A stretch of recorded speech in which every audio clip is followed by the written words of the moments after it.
We're doing my mom's roof today. I looked over from the passenger seat. That sounds like information you could have shared before I loaded half the truck. It changes nothing. It changes how much complaining I'm allowed to do. He ignored that and pulled onto the road. It wasn't a full roof job. A few shingles had worked loose, the flashing around one section needed checking, and one gutter kept sending water where it wasn't supposed to go. Normal stuff. Derek and I handled jobs like that all week. I knew his mom's name was Claire. I knew she worked in an office somewhere around Knoxville. I knew his dad, Paul, had passed away a few years earlier. That was about it. When we pulled into the driveway, Claire came outside before we finished unloading. She hugged Derek quickly, then looked at me. "Mason, that's me." Derek pointed between us. "Mom, Mason."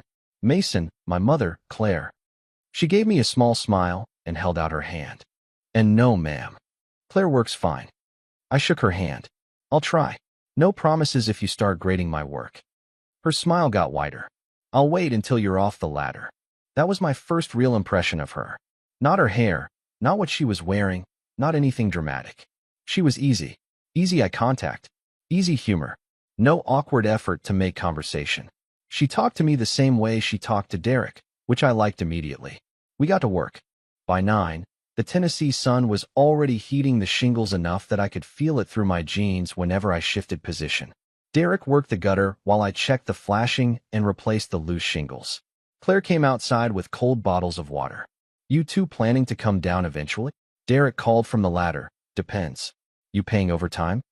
"I raised you for 18 years. I already overpaid." I laughed before I could stop myself. Derek looked at me. "Don't encourage her." We took 10 minutes on the porch. Claire sat on the top step while Derek leaned against one of the posts. She looked at me. "How long have you two worked together?" "About 7 years, depending on whether you count the first company." "You should count it," Derek said. "That's where I taught you everything. You taught me not to leave my lunch in your truck." Claire nodded seriously. "Important lesson." Then she said, "Derek trusts about 6 people on Earth. You're apparently 4 of them." I looked at him. "Only 4. I didn't make the list. I'm hoping the rankings improve." Claire laughed, and Derek shook his head like both of us were becoming a problem. A little later, while I was showing Claire where the gutter had been pulling away, she ran her fingers lightly along the porch rail and said, "Paul used to keep up with all this." Her voice changed just enough that I noticed. Not enough that Derek seemed to. He'd walk around the house twice a year with a ladder and a notebook. Half the time I thought he was inventing things to fix. I wasn't sure what answer she wanted, so I didn't try to give her a big one. "I'm sorry." She nodded. "It's been a few years. Some things still sneak up on you." Then she looked toward the roof. "So, is my house going to survive?" And that was it. No long conversation. No attempt to make the moment heavier. I liked that too. We finished around lunch. Claire thanked both of us. Derek reminded her to call the office if the gutter gave her trouble again, and I loaded my tools. On the way out, she waved from the porch. I caught myself looking back once. Then again at the end of the driveway. Derek didn't notice. For the next 2 weeks, I barely thought about it. That's what I told myself, anyway. Then I ran into Claire at a home improvement store on a Saturday afternoon. I was picking up screws and exterior sealant for a small deck job. She had a cart with 2 planters, porch hardware, brushes, and 3 cans of outdoor stain. She spotted me first. "Mason." I looked into her cart. "Looks expensive." Apparently owning a house means being permanently assigned homework. That's pretty much the deal. She held up 2 stain samples. "Which one?" I looked at them. "What are you putting it on?" "Back porch." "Same wood as the front?" "Mostly." "Then not that one." She looked at the sample in her left hand. "I like that one." "You asked." "I was hoping you'd confirm my excellent judgment." "I can lie if you want. Costs extra." She gave me that same amused look I remembered from the roof job. We spent maybe 15 minutes comparing stain colors and figuring out what she actually needed. She wasn't asking because she couldn't handle it. She'd already measured everything and had a list on her phone. She just didn't work with exterior materials every day. Before we separated, I pointed at the larger box in her cart. "You doing all this yourself?" "That's the plan. If you get halfway through and decide you hate your life, call me." She looked at me. "Is that a professional offer?" "Depends how much coffee is involved." That got another laugh. I gave her my number because it was easier than having her go through Derek or call the office. I didn't think much about that either. At least not until 4 days later when my phone buzzed while Derek and I were finishing a siding repair. The message said, "Remember that professional offer? My porch light has decided to work part-time." I stared at it longer than necessary. Derek glanced over. "You coming?" "Yeah." I put my phone away. I stopped at Claire's house after work. She opened the door before I knocked twice. "Tell me this isn't going to require tearing the house apart." "That depends. How attached are you to the house?" She stepped aside. "Very." The porch light turned out to be exactly what I expected. A loose connection and an old fixture that had seen better days. 20 minutes. Maybe 25 because Claire stood nearby asking questions and making comments about how every simple project in a house somehow required 6 tools. When I tightened everything back up, I stepped down and handed her the switch. "Try it." She flipped it. The light came on. She looked at it, then at me. "You make everything look easy." "That's because you're watching the finished part." I started putting my tools back in the box. That should have been the end of it. Job done. Light working. Go home. Instead, Claire stood in the doorway for a second like she was deciding something. Then she said, "Stay for coffee." I looked up. "You fixed the light.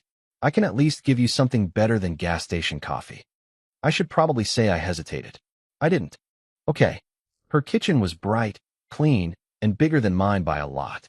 She poured coffee while I sat at a small table near a window. There was one framed photograph on a shelf nearby. Claire with Derek, only younger, and a man I knew had to be Paul. I didn't ask about it. Claire noticed where I looked. "That was about 10 years ago." I nodded. "Derek had more hair." "He'll be thrilled you noticed." We talked. At first about work, then about the house, then about Derek. Somehow we got onto my family, and I told her my parents lived a few hours away and that I mostly saw them around holidays or whenever somebody needed help moving something heavy.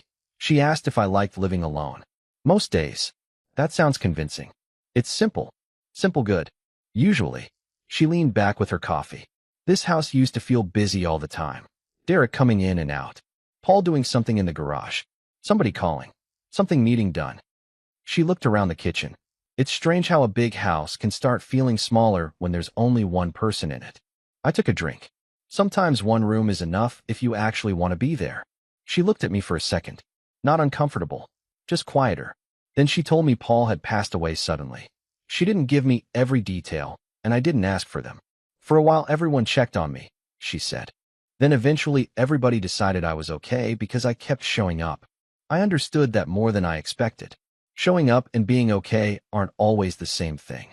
Her eyes stayed on mine a little longer that time. Then she asked about me again. I told her there wasn't much to tell. Work, dinner, sometimes a beer with Derek, sleep, start over. "You make that sound peaceful." "Mostly." I thought about it. Sometimes peaceful and empty wear the same shirt. Claire laughed for real. Not polite. Not careful. She put her cup down and shook her head. "That might be the most depressing funny thing I've heard all week." I've got range. We talked until I finally checked the time and realized I'd been sitting there more than an hour. I stood up. "I should go." Claire walked me to the door. "Thanks for the light." "Anytime." "And the coffee wasn't terrible?" "Better than the gas station." High praise. I smiled, picked up my toolbox, and headed to my truck. There was no hug, no awkward moment at the door. Nothing happened that I could point to and say, "There." That was when this became something. I just drove home with the radio low and caught myself replaying half the conversation. Her laugh. The way she talked about Paul without pretending he had never existed. The quiet kitchen. The coffee. I had gone over there to fix a loose wire. The whole thing took 20 minutes. And by the time I reached my apartment, the thought bothering me most was that I wished the repair had taken longer. Claire waited almost a week before texting me again. This time there was no broken light. She needed help getting a few larger things home from the store. 2 outdoor chairs, a narrow storage bench, and a bag of soil that was heavy enough to make the store employee look at her cart and suddenly become interested in another aisle. I told her I could help Saturday morning. She replied, "Coffee included." I wrote back, "Now it sounds professional." That Saturday, I picked her up a little after 9. She was already outside when I pulled in, wearing dark jeans, sneakers, and a light blue top. She had sunglasses pushed into her hair and a list folded in one hand. "You made a list?" "I like finishing things." I'm starting to understand where Derek gets it. She opened the passenger door. Derek has never made a list in his life. That also sounds right. We started at a garden center outside Knoxville. Claire wanted new planters for the front porch, and apparently that required looking at every planter in Tennessee. I followed her with the cart. This one, too tall. This one, too wide. This one, she looked at it. Too ugly. I nodded. Good. We're narrowing it down. She laughed and dropped a small bag of plant food into the cart. The strange part was how normal the morning felt. I wasn't fixing anything. There wasn't a work order. I didn't have a toolbox in my hand. We were just walking around a store together while Claire compared planters and asked whether I thought one shade of brown looked different from another shade of brown. I told her no. She told me that explained my apartment. We went to the home store after that. I loaded the bench and chairs while she picked up porch hooks, another brush, and a few things she claimed had not been on the original list. You understand how lists work, right? I asked. They're flexible. That means it's not a list. It's a suggestion. By noon, the back of my truck was full. Claire pointed toward a cafe across the road. Lunch. You don't have to buy me lunch. I know. She looked at the truck. You've carried half a patio for me. My hourly rate is becoming suspiciously sandwich-based. That's unfortunate. I was going to get you fries too. Then I withdraw my complaint. We took a table near the window. That was where the day changed a little. Not dramatically, just enough. Claire asked about work. Not the usual question people asked, which was whether roofing was hard or whether I hated being outside in summer. She asked what I wanted to do with it. I shrugged. Keep working, I guess. That's the current plan? It pays my bills. That wasn't what I asked. I looked at her. She smiled slightly. I had been thinking about getting my contractor license for more than a year. Not because I wanted to own some giant company. I just liked the idea of being able to run a crew, take on more responsibility, maybe eventually do some smaller jobs under my own name. I told her that. What's stopping you? Nothing exactly. That usually means something. I picked at the edge of my napkin. Stable is hard to argue with. Claire looked down at her coffee for a second. Sometimes stable is just another word for something you're afraid to change. I gave her a look. That sounded suspiciously personal. It might be. She didn't explain. She didn't need to. For the first time, I understood that some of the things Claire said to me were things she was also trying to say to herself. When we got back to her house, we unloaded everything onto the porch. I carried the storage bench while she moved one of the chairs out of the way. We both reached for the same cardboard box. Our hands touched. It wasn't much. Normally, I wouldn't have thought twice about it. Neither of us moved right away. Claire looked at me. I looked at her. There was a second where I was almost certain one of us was going to say something that couldn't be taken back. Then Claire pulled her hand away. I should start putting this away. I nodded. Yeah. I didn't push. That mattered to me. Whatever this was, I didn't want it happening because she felt grateful that I carried furniture or fixed something around her house. So I left. But after that Saturday, we started texting more. Not constantly. Claire wasn't somebody who sent 10 messages because you didn't answer the first one, and I liked that. Sometimes she sent me a picture of something she finished. The porch stain turned out darker than I expected. I told her, "You ignored my expert advice." She replied, "I considered your advice and then made the correct decision." Other times she asked how work was going. I sent her a picture of Derek sitting on a stack of siding panels eating chips. She wrote, "Please tell him this is exactly the hard-working image he gives me." I did not tell Derek she said it. That became part of the problem later. At the time, it felt harmless. A few weeks passed like that. Then one Thursday night, Claire texted and asked, "Do you ever actually take weekends off?" I was sitting on my couch with a plate balanced on my knee. Sometimes. Her answer took longer than usual. "I'm going to Norris Lake next weekend. 2 nights. Small lodge. I planned it a while ago." I stared at the screen. Then another message came. I was planning to go alone. That was when I understood. I called her instead of texting. She answered after 2 rings. "Hi. Are you asking me to come?" There was a pause. "Yes." I leaned back against the couch. Claire didn't try to make it sound casual after that. She didn't say she needed help carrying something. She didn't invent a reason. That was one of the things I liked most about her. Once she decided to say something, she usually said it. "Does Derek know?" I asked. "He knows I'm going away." That's not what I asked. No. I rubbed a hand over my face. That part matters. I know. If I go with you and he finds out later, he's going to think we hid it from him. Claire was quiet. Maybe because we would be. I didn't like hearing it put that clearly. She continued, "I'm not asking you to sneak into a hotel with me. I'm asking if you want 2 days where neither of us has to invent a repair. That got me, because she was right. We had reached the point where both of us were pretending there needed to be a reason. There didn't.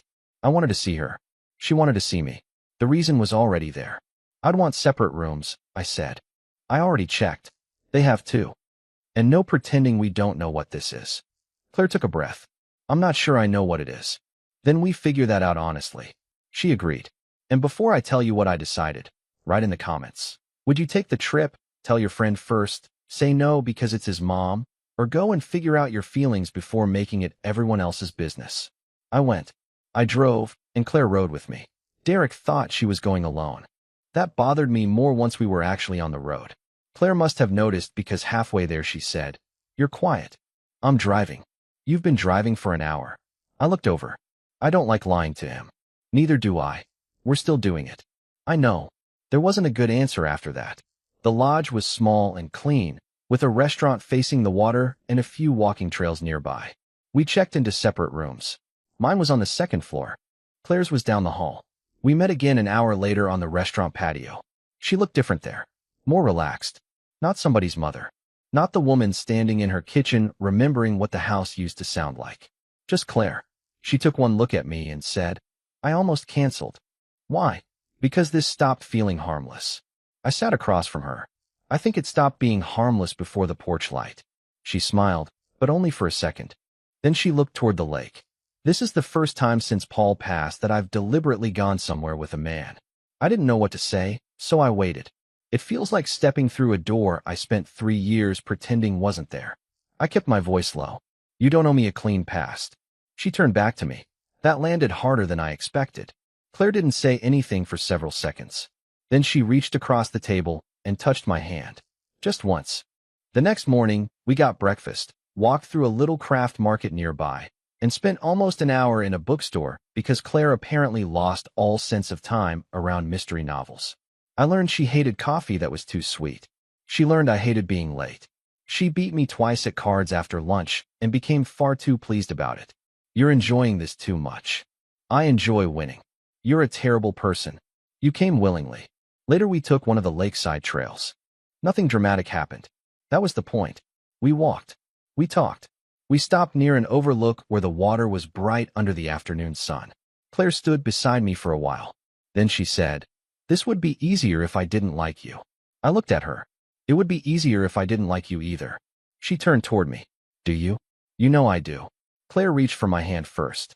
Then she stepped closer. The kiss was slow. No rush. No surprise. Just both of us finally admitting what had been obvious for weeks. When we pulled apart, she kept holding my hand. Then, almost immediately, she said, "Derek, I know. We cannot build something real by lying to him forever." I agree. That evening, we talked more than we kissed. About Paul. About Derek. About the age difference neither of us was pretending didn't exist. About my work. About what Claire was afraid this might look like from the outside. Later, when the distance between us finally disappeared, she looked at me and asked quietly, "Are you sure?" "Yes." After that, the night belonged to us, and that was enough. The next morning didn't feel embarrassing or strange. Just different. Claire sat across from me with coffee in both hands. I thought getting away would tell me this was only loneliness. And she gave me a tired little smile. It made it worse. I raised an eyebrow. I mean, harder to pretend. I understood. Because I felt exactly the same way. On the drive back toward Knoxville, we both knew the lake had answered the easy question. We wanted each other. The hard part was what we were going to do about Derek when we got home. For the next few weeks, Claire and I got very good at making something complicated look ordinary.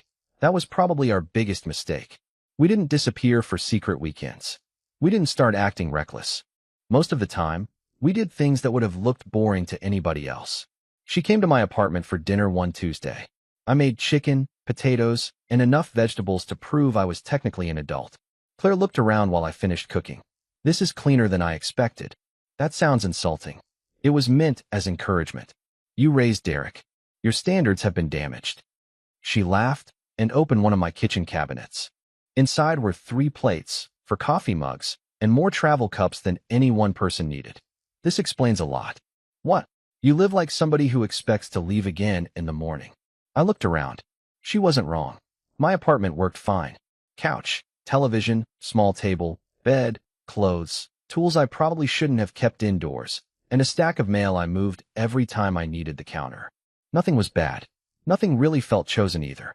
Claire didn't say that. She didn't need to. Other nights, we met for coffee after work or took a walk somewhere nobody cared who we were. Sometimes I went to her house, but not constantly. I didn't want our relationship turning into me showing up at Derek's childhood home every evening like I was trying to quietly take somebody else's place. Paul was still there in small ways.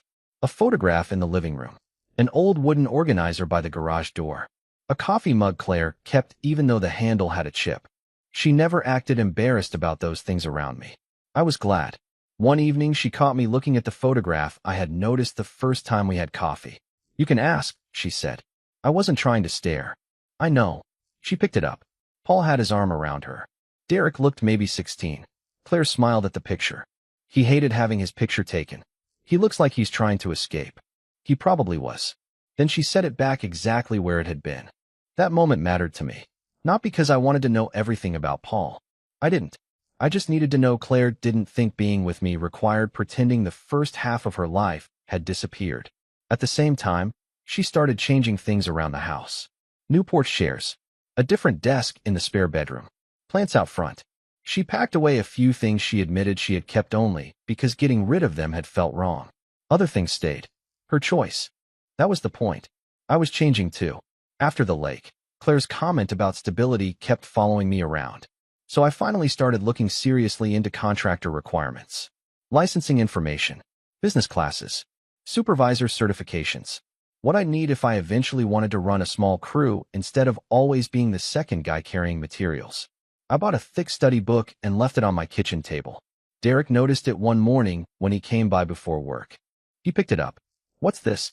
"Reading." "You?" "I'm trying something new." He flipped through it. "Since when are you serious about the license?" "Been thinking about it a while." He nodded slowly. Then he said, "My mom know?" The question came so casually that I almost answered without thinking. I stopped myself. Derek noticed that too. "Why would my mom know?" I shrugged. "We talked about work once." "Right." He put the book down. That was the first time I realized he was paying attention. After that, small things started stacking up. We were driving between jobs one afternoon when Derek mentioned Claire had bought new porch furniture. I said, "Yeah, the chairs look better than the old ones." He looked over. "You've seen them?" I kept my eyes on the road. "I helped haul them. When? A while back." "Huh." Another morning Claire texted me while Derek and I were loading ladders. I checked the message and smiled. Derek saw it. "Who's that?" "Nobody." He stared at me. "You smiled at nobody?" "I'm allowed to be happy." "Not before 7:30. I put the phone away. The problem with keeping something private is eventually you start spending more effort protecting it than enjoying it. Claire and I both knew we had reached that point. I brought it up more than once. She always agreed. Then she always said she needed the right moment. I understood why. Derek wasn't just her son. He was Paul's son too. Telling him meant changing something about the family he thought he understood. So I gave her time. Then one Thursday, time ran out. Derek and I finished a siding repair almost 2 hours early. He climbed into the truck and said, "I need to grab my compressor from Mom's garage. We'll stop there." I froze for half a second. Not long. Long enough. Derek turned toward me. "What?" "Nothing. You look like I said we were driving to Canada." "I'm tired." He kept watching me. I started the truck. When we got to Claire's house, she opened the door and stopped. Her eyes went to Derek, then to me, then back to Derek. It lasted maybe 1 second. That was all he needed. "Hey," she said. Derek walked past her toward the garage. "Just getting my compressor." Claire looked at me. I gave her the smallest shake of my head. Nothing happened. No strange touching. No private joke. No mistake somebody could point to. But the room felt wrong because all three of us knew different amounts of the same story. Derek loaded the compressor. We left. He waited until we were halfway back to the shop. Then he turned the radio down. "Is there something going on with you and my mom?" There it was. One clean question. One chance to answer correctly. I should have. Instead, I hesitated. "We've been talking." Derek stared at me. That wasn't what I asked. I kept driving. He waited. I said nothing. That silence did more damage than any answer I could have given. When I got home, I called Claire. We waited too long. She didn't argue. I know. He asked me directly. What did you say? We've been talking. Claire went quiet. That's not really an answer. I know. What did he say? That wasn't what I asked. She breathed out slowly. I need to talk to him. Yes. Maybe give me a few days. No. She didn't like that. Mason, I'll protect your privacy. I won't help you hide from your own son forever. The words came out harder than I meant them to. Claire didn't answer immediately. Then she said, You're right. She asked Derek to come over for dinner 2 nights later. I wasn't there. I didn't want to be. She called me afterward. Her voice sounded tired. I told him. I sat down on the edge of my couch. How bad? Bad enough. She told me the conversation piece by piece. She told Derek we had gotten close. She told him about Norris Lake. She told him we were seeing each other. And she made one thing especially clear. I hadn't chased her into anything. She had asked me to stay for coffee. She had invited me on the Saturday errands. She had invited me to the lake. Derek apparently stared at her for a long time before saying, Of everyone you could date. Claire answered, I didn't choose from a catalog. That sounded exactly like her. Then came the question that hurt. Are you trying to replace Dad? Claire told me. She went completely still. Then she said, Your father is not a position somebody can fill. Derek looked away. She continued, I loved him. I still love parts of the life we had. Loving Mason does not rewrite that. When Claire repeated those words to me, her voice tightened. Not because she regretted saying them. Because she had needed her own son to understand them. Derek didn't call me that night. He waited until work Monday. He was already standing beside the truck when I arrived. No coffee. No joke. Nothing. You look me in the face every day, he said. I know. How long? A few weeks before the lake. Longer if you count us talking. And you said nothing. I know. Why? I could have explained Claire's grief. The age difference. Her fear. My fear. Instead I gave him the simplest answer. Because I was afraid I'd lose you. Derek stared at me. So you lied instead. I had nothing for that. He was right. I'm sorry I hid it, I said. I'm not sorry I care about her. His jaw tightened. Then the real question started. What happens 5 years from now? I don't know. What if you decide you want children? I've never built my life around that. That's not an answer. No. It's the answer I have. He looked away. What happens when she's 60 and you're 40? We talk about it. What happens if you break up? I leaned against the truck. I don't know every answer. Neither does anybody starting a relationship. He looked back at me. But I'm not treating her like a temporary thing. Derek didn't yell. That almost made it worse. He just said, I need space. At work, he asked our supervisor to put us on different crews for a while.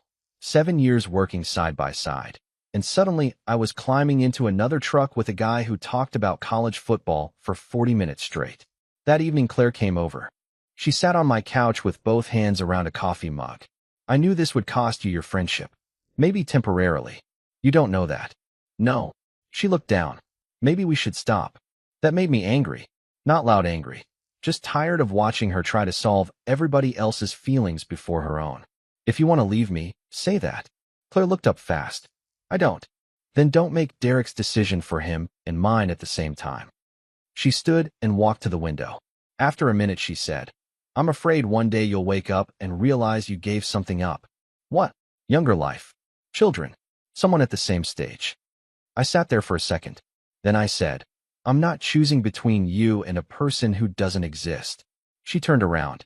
But I'm also not going to pretend the age difference disappears because I like you. We talk about it. We keep talking about it. If something changes, we deal with something real when it's real. Claire looked at me for a long time. Then she came back and sat beside me. She reached for my hand. No dramatic promise. No perfect solution. Just her hand in mine. For the first time since Derek found out, I felt like we had stopped trying to escape the problem. Claire wasn't leaving. I wasn't either. And now, for better or worse, nobody had to pretend anymore. Derek stayed away from me for almost 3 weeks. At work, we were polite. That was worse than arguing. He'd nod if we passed near the supply rack. I'd ask if he needed a ladder. He'd say no. Then we'd both act like 7 years of working side by side had somehow been reduced to equipment questions. Claire noticed it was bothering me. She didn't push Derek. That mattered. She called him once, asked how he was doing, and left the rest alone. A week later, he went to see her on his own. Claire told me about it that evening. He came over after work. What did he say? Not much at first. That sounded like Derek. Apparently, he sat at the kitchen table, drank half a cup of coffee, and stared toward the backyard like the answer might be out there. Then he said, "You seem normal." Claire looked at him. "What were you expecting?" "I don't know." She waited. Finally, he said, "I think part of me wanted Dad's part of your life frozen." Claire didn't tell him that was unfair. She didn't remind him that she had spent 3 years alone. She just said, "I understand." Derek looked at the photograph of Paul on the shelf. "I know you can't stay there forever." Claire answered carefully, "I'm not leaving him behind." "I know. I'm just not leaving myself there either." That was where the conversation ended. Not with approval. Not with Derek suddenly asking when the three of us should have dinner. But something had shifted. I could feel it at work a few days later. He walked past me carrying a coil of gutter material and said, "Your new guy still talk about football all day?" "Only when he's awake." Derek almost smiled. That was progress. A few days after that, my phone rang while I was driving home. It was him. "You eaten?" "Not yet. Diner off Kingston Pike." Then he hung up. I got there first. Derek came in wearing his work shirt and sat across from me. For a minute, neither of us said much. Finally, he leaned back. "This is still weird." I was starting to worry. His mouth moved like he was trying not to laugh. Then he got serious again. "I need to ask you something." "Okay. Do you actually love her?" There were a lot of answers I could have given him. Most of them would have sounded better than the truth. So I gave him the truth. The porch light took 20 minutes. I stayed for coffee because I wanted another hour. I went to the lake because I wanted 2 days. After that, I realized I wanted the boring Tuesdays too. Derek stared at me. I kept going. I like getting groceries with her. I like hearing about people at her office I've never met. I like when she tells me I'm overthinking the license stuff. I like sitting at her kitchen table when nothing important is happening. He looked down at the menu. That was annoyingly convincing. I practiced in the parking lot. You did not. No. He rubbed his face. I don't know if I'm ever going to think this is normal. You don't have to. And if this goes bad, I know. No. I mean it. I could lose my friend and then have to watch my mom go through it too. That's fair. He looked at me. You don't get to disappear if things get difficult. I'm not planning to. You can't promise that. No. That answer seemed to matter. I wasn't trying to sell him a perfect future. I was just telling him I was serious about the one I had. Then he pointed at me. "One boundary. Go ahead. I never want details." That was already company policy. That finally got a laugh out of him. After that, things didn't snap back into place. They rebuilt. Slowly. A week later, we were assigned to the same job for half a day, then a full day. Eventually, the supervisor stopped separating us because Derek stopped asking. The first morning, we loaded a truck together again. He tossed me a roll of flashing tape. "You still load this wrong." "Good to have you back, too." Claire and I stopped hiding. That was strange at first. The first time we went to dinner somewhere close to her neighborhood, I kept expecting somebody to stare. Nobody cared. A woman at the next table spent the whole meal arguing with her husband about salad dressing. That helped. We went to a Saturday market. Claire came by my apartment without checking whether Derek might know. Eventually, Derek joined us for dinner once. Then again. He was never cheerful about seeing me put my arm around his mother. I didn't blame him. But he stopped acting like the relationship was an emergency. Meanwhile, I kept working through the contractor material. Claire encouraged me, but she didn't manage it for me. She didn't fill out forms. She didn't remind me to study. If I wanted it, I had to do it. I passed the requirements I needed for a supervisory role and moved into running smaller jobs for the company. Nothing glamorous. Same boots. Same early mornings. More responsibility. Better pay. And for the first time, I felt like I was moving somewhere instead of just repeating the week before. Claire changed too. She started meeting an old friend for lunch again. She redid the office. Changed the landscaping out front. Turned Derek's old room into a real guest room instead of keeping it exactly how he had left it. Some things connected to Paul stayed. His photograph stayed. A few things in the garage stayed. The old mug with the chipped handle stayed. Claire never apologized for that. I never wanted her to. About a year after the porch light, the house felt different. Not erased. Just lived in again. One evening, Claire and I sat on the porch after Derek left. She had been unusually quiet through dinner. Finally, she said, "I've been thinking about selling this place." I looked at her. "You sure?" "No." "Good start." She smiled. "It's too much house for me." "You've said that before." "I know." She looked through the front window. "I kept thinking if we got serious enough, you'd eventually move in here." I waited. I don't want that. That surprised me. Claire saw it. Not because I don't want to live with you. Okay. I don't want you living inside someone else's life. I looked toward the driveway. She continued. This was my house with Paul. Then it became my house alone. I don't want to force it to become something else just because that would be convenient. What are you thinking? Maybe we keep separate places a while longer. Fine with me. And later, if we're still talking about it. She smiled. Something smaller. Neutral ground. Exactly. Months later, that was what we did. Not immediately. Not because we were trying to prove anything. We waited until it made sense. Claire sold the old house. We found a smaller place together on a quiet street outside Knoxville. Nothing fancy. 2 bedrooms, a decent kitchen, a small porch, and a garage big enough for my tools without Claire complaining that I had turned the living room into a supply shelf. The day we got the keys, she held one out to me. Try not to lose it. I'm deeply offended by your lack of faith. You lost your apartment key twice. Once. Twice. One time doesn't count because Derek had it. That somehow makes it worse. A few weeks before Claire closed on her old house, I went over to help with the last few boxes. By then the place looked strange with pictures taken down and shelves half empty. We finished around early evening. I carried my toolbox toward the truck. Behind me, the porch light clicked on automatically. Claire stopped. We both looked at it. That stupid light started all of this. The light was 20 minutes. She crossed her arms. What was the rest? Coffee. Claire smiled. And that was pretty much the answer. Not the lake. Not the age difference. Not Derek finding out. Those things mattered. But the reason it lasted was everything that came after. The boring days. The grocery runs. The coffee before work. Claire reading on one end of the couch while I studied contractor material on the other. Derek showing up hungry and pretending he hadn't planned to stay for dinner. A year later, on a clear early evening at our new place, Derek finished eating and headed home. Claire walked outside with 2 cups of coffee.